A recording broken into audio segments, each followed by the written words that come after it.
What's up, traders? It's Matt with Conservative Trades. Hope everybody's doing all right today. Happy Friday to you. It's a happy Friday for me indeed. I'm ending the day up over $200, and now I did do a lot of trading today. I'll admit there's a lot of tickets here, so most of these are pretty much a dollar a piece, a dollar a trade. So I'm probably really only looking at about maybe 120, 130 bucks after fees and commissions. But you know what? I'll take it. I'll take it. It was a little bit of a struggle, back and forth struggle for me today. And as you can see, BYND is the biggest loser of the day. And it's one of those things where, looking back, obviously, hindsight, I wish I didn't get in on it. But at the same time, I'm kind of glad that I did, because I needed to see this. Because what you're looking at here, this loss, this negative 147, this red, what you're looking at here is nothing but a product of my current trading mentality. Because I'm going to tell you right now, BYND was a trade that I actually could have profited on. And if I was trading in the right mindset, or if I was even trading in the simulator, I probably would have. So I'll go ahead and just kind of take you here and show you what was happening. So BYND was obviously getting a run up, and I drew this trend line I was going to say a long time ago, but really, I don't know, a few days ago, earlier this week maybe. And we can see that it's had that breakout, but it was also coming up to these levels right here. It was kind of coming up to these levels right here. And so I went ahead and got in here. I did see that it was forming a pullback, and it looked like it was forming a little wedge here that it was rejecting off of, and looked like it was going to make a move back down to VWAP. So, it's kind of another one of those trades where I'm just kind of getting in, thinking that I'm going to get a nice little scalp out of it. And you can see that I tried here and I got out, and I tried here again and I got out some of my shares and got out a few more of my shares, and then I averaged in here.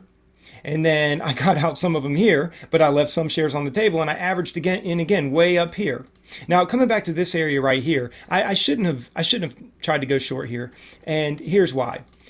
It was forming support with this previous area of resistance here, right at 130. It was forming support at 130, and that's a significant psychological number. And so I really, had I kind of gone back here and done a greater assessment of the market, I probably wouldn't have taken that trade. But I was kind of more just stuck on the intraday here, and I was just going for a quick scalp, even if it was down to the 20 EMA. But we never got it. So we continued to go up. But what I do, oftentimes in my strategy, because I trade with such conservative share size, I'm able to sometimes get out half my shares or get out pieces of my shares, but still hold on to some so that I can average in at a higher level, which is kind of what I did here. And I averaged in here thinking that, maybe we'll continue down on that trend line there, and we'll get a rejection and come back enough for me to get out. But it continued to go against me. So I got out some of my shares here, and it continued to go up. Now, mind you, again, I'm still looking at this daily level here at roughly 134.70 to 135.23. And so it comes all the way up here, you can see, right here at 134.70, and I go ahead and average in, and look at that. Rejected beautifully, beautifully. And I did get out, but I still ended up having to take a loss. But it closed below the 9 EMA, and this is why I said this has just been my mentality. It closed below that 9 EMA. And I should have given it time to work out even to the 20, because I actually could have profited. If I had even just waited for the drop down here to the 20, I actually would have profited on that trade. But it ended up coming through, and it was losing so much of its value that I thought, you know what, now we're probably going to get the move to VWAP. And so as it started to pull back, I started averaging in again, with just conservative share size. And it came up here, and I averaged in again. It popped, came back, and I went ahead and got out. And guys, with these two moves here, it just put me down 147.97. But I'll tell you what, this would have been a legitimate loss here. This would have been a legitimate loss, even though I did get out almost break even, basically where my average was. This move right here would have been legitimate, because I did not see this coming. I did not see an immediate buyback up on BYND like this. But as you can see, it's failed, and it ended up coming down and breaking through VWAP and breaking through the 130 psychological barrier and all of that. And so it's lost a lot of steam throughout the day today. But normally I would have taken this, and I would have even averaged it when I saw that it couldn't break here and it looked like it was going to roll over. I would have averaged in again here, and then I would have taken profit gradually on the way down. And this should have been a winning trade today.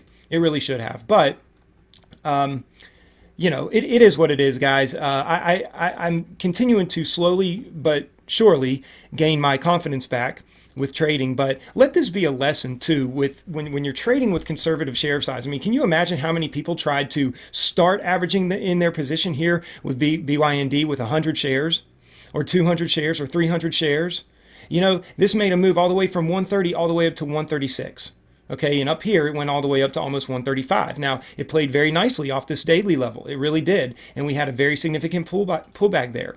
But had I just stuck to the plan and just averaged in, 25 here, 25 here, 25 here, maybe 25 again as it started losing steam and rolling over, this would have been a beautiful move. And I probably would have made $147 instead of lose $147. But nonetheless, we're still ending the day up. Again, over $204. We had, as you can see, my win rate is really good. We were green on all these other trades. Of course, ZM was just a quick little scalp. W was just a quick little scalp, and even Disney was just kind of like just a quick little scalp on those trades. But we had a pretty significant win on mRNA, and we had a pretty significant win on TWLO and NCLH, and of course Uber did really well on Uber. I would try to go through Uber today, but this is going to be really difficult to try to go through all of this. I mean, you can look at there's so much buying and selling and shorting and covering going on in here. So I'll kind of refrain from what even happened on that trade because I don't think I'm going to make it anything coherent enough or make sense enough for any kind of a strategy that some of you guys may be trying to develop on your own.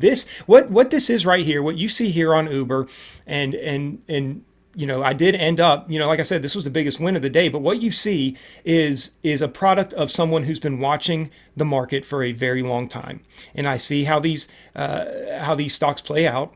I have a good feel for some of these stocks and how they play out from time to time, and so it's just a scalping. This is constant scalping and watching price action, watching level 2, looking at what the chart patterns are doing, look at how they're reacting to the technical indicators and VWAP and all that sort of thing. And so it's not, like I said, it's not something that I can really put together very real cleanly for you or clean enough to represent a well, what would be considered a well thought out strategy for trading. So it's not like, hey, this came up to this level of support and I went short here and covered all the way down here. I mean, it's nothing like that.